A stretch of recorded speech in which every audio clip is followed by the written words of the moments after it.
On fait des fautes, mais on se soigne. Tous les jours, un comprimé audio effervescent pour améliorer son français. Comprimé numéro 113.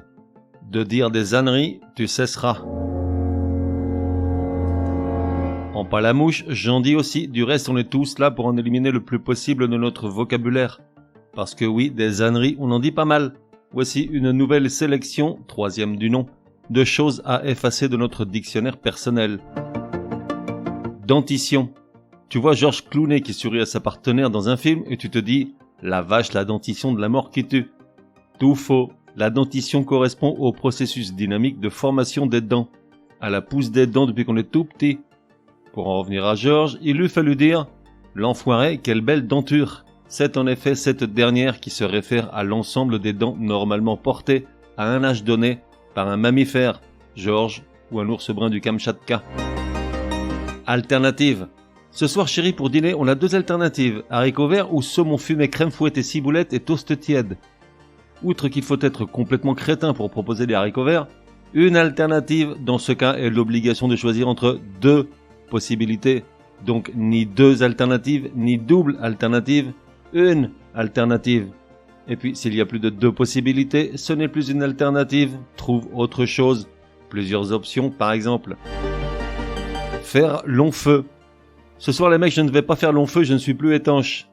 Employé comme ça, la phrase ne veut rien dire, puisque faire long feu veut dire rater.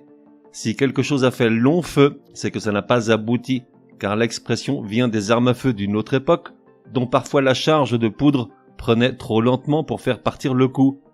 Pour en revenir à la phrase du départ, utilise plutôt « je ne vais pas faire de vieux os ». Postuler.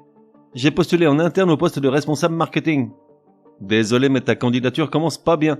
Croisons les doigts pour qu'elle soit quand même retenue, car on ne postule pas à ou pour un emploi, mais on postule, point barre. J'ai postulé en interne le poste de directeur de région. Opportunité. Une rencontre serait une belle opportunité de nous connaître. Non, même remarque que précédemment, j'espère que ton crush ne va pas jeter ton message à la poubelle, car opportunité dans ce cas-là est un anglicisme, ça vient de opportunity. Opportunité en français, c'est ce qui est opportun.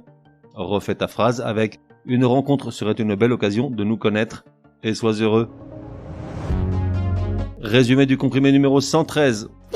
Pour que ça rentre, il est temps de cesser de dire ou d'employer toutes ces âneries. Dentition. Non, George Clooney n'a pas une belle dentition, mais une belle denture, car la dentition correspond au processus dynamique de formation des dents, à leur pousse. Alternative. Non, ni 2, ni double alternative. Une alternative est l'obligation de choisir entre 2 possibilités. Donc on a une alternative. Faire long feu. Non, ne pas faire long feu n'a rien à voir avec ne pas faire de vieux os. Elle veut dire rater, elle se réfère à quelque chose qui n'aboutit pas. Postuler. On ne dit pas postuler à ou pour un poste, un emploi, mais postuler un poste, un emploi. Opportunité. Une opportunité de est un anglicisme qui vient de opportunity, quand on l'emploie comme une occasion de. Si tu veux dire une occasion de, dis-le, mais surtout pas une opportunité de. On fait des fautes, mais on soigne, te donne rendez-vous demain pour un nouveau comprimé, au moins aussi énervant que celui-ci. Prends bien note, s'il y a une règle de français qui t'énerve grave, soumets-la à Martine et Patrick, ils seront ravis, aussi crétins soient-ils, de la décortiquer lors d'un prochain comprimé. Pour cela, une seule adresse, contact@uncompriméparjour.com. Enfin, n'oublie pas de laisser un chouette commentaire et tout un tas d'étoiles sur ta plateforme de podcast préférée. Ça serait drôlement chouki.